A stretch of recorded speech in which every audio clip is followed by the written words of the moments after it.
Fifi mangaka here. This is the Dream Bearer, a mischievous sprite that holds the power to grant creatives intense bursts of passion for any creative endeavor that they want.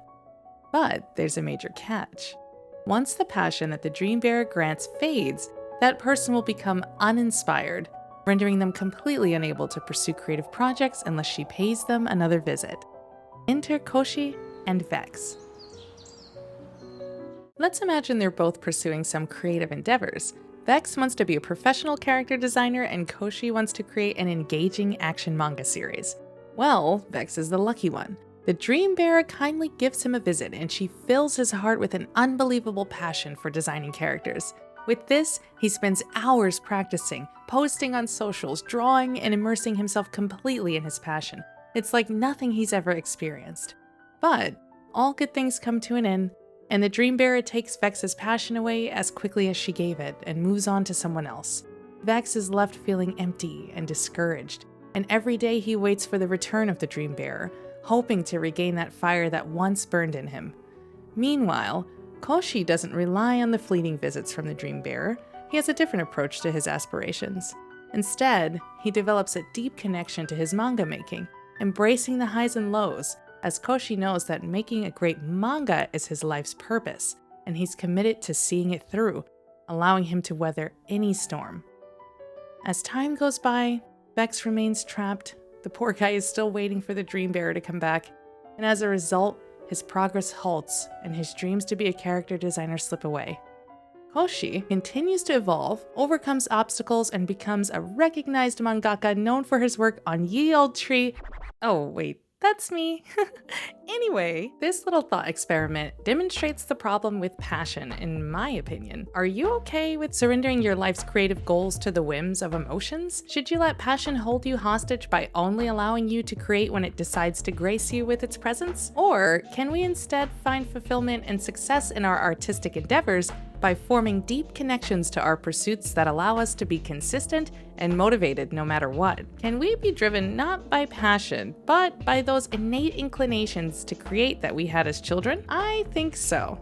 Robert Greene, renowned author and public speaker, has this concept called the life's task, and I like it a lot. It's essentially your life's purpose, and he believes that it deeply connects to the things that you were drawn to before you could even form words, like when you were a kid. For many of us, that's art, including music and writing. I think the power of the life's task is stronger than passion could ever be. This fundamental, almost primordial interest in certain topics, endeavors, and creative pursuits speaks to the most fundamental layer of each of us as individuals. It's not fleeting, it's who we are. And when we form a deep connection to that, the drive and motivation to create will come naturally. The willingness to push through the quote-unquote sucking phase where your line art sucks, your storytelling is weak, your concepts or shading or characterization. The willingness to push through those phases comes so much easier when you release yourself from the untrustworthy burden of passion. When you submit to your creative destiny and hold it so firmly in your hand that nothing can pry it away. Not even months of monotonous practice or sucking can discourage you, and the tempting embrace of passion, it just suddenly loses its impact.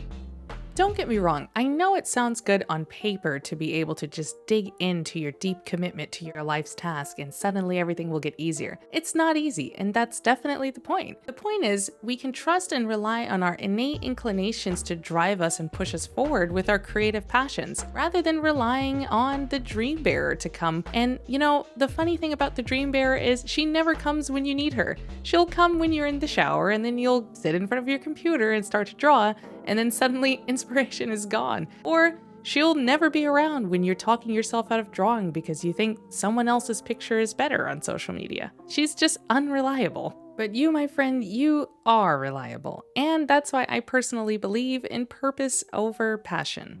I'll use myself as an example. Since I started this YouTube channel, I've been trying to create my own manga named Olde Treehouse.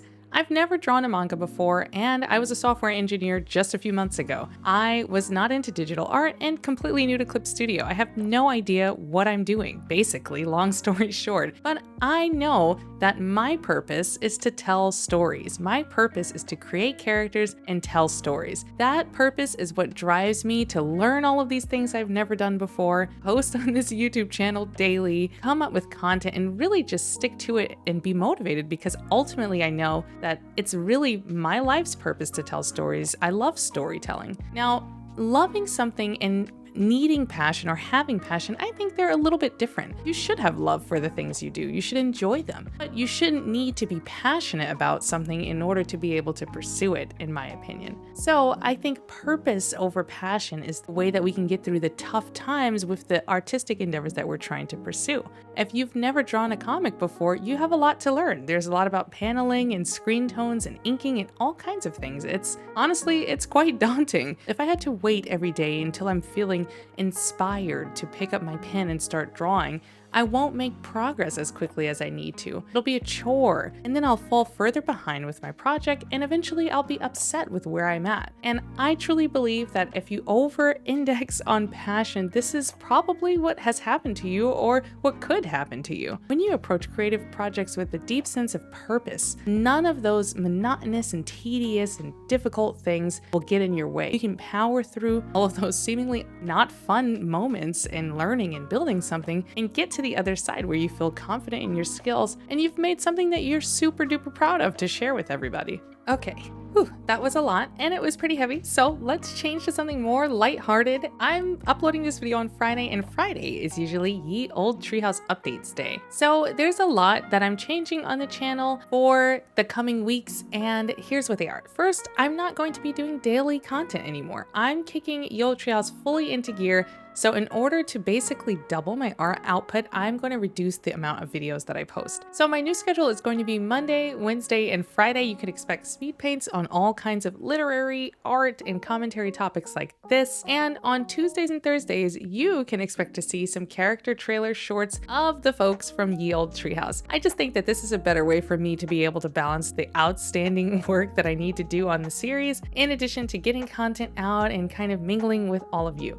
So that's going to be the new schedule. As far as current progress on Ye Olde Treehouse, I'm still getting used to Clip Studio and playing around with different brushes and basically trying to find the concept art style that I really like. I'm also diving headfirst into flat coloring, which is completely digital flat coloring, at least, is completely new to me. So I'm giving myself some time to kind of get up to speed with how exactly to do that in Clip Studio. As far as where I'm at from a story writing perspective, I'm going to start work on the first arc for Ye Olde Treehouse, which is called New Colony Prima. It's the training ground for Viviform soldiers. So I'll be doing all of the concepting for that. You may see some speed draws and related things to that arc pretty soon here on the channel. So that's about it for the Ye Olde Treehouse updates, and that's about it for my blabbermouth rant. I hope you enjoyed this video on passion and purpose, and I hope you found it interesting. If you agree, that's awesome. If you disagree, that's also awesome. I think it's okay to have diverse opinions on this stuff. That's what makes art so amazing. So if you like the video, feel free to leave a thumbs up and subscribe to the channel for more videos like this. I hope you stick around because I'm really excited about continuing Ye Olde Treehouse, and I'll see you next time and leave you to the rest of the speed paint of Koshi and Vex.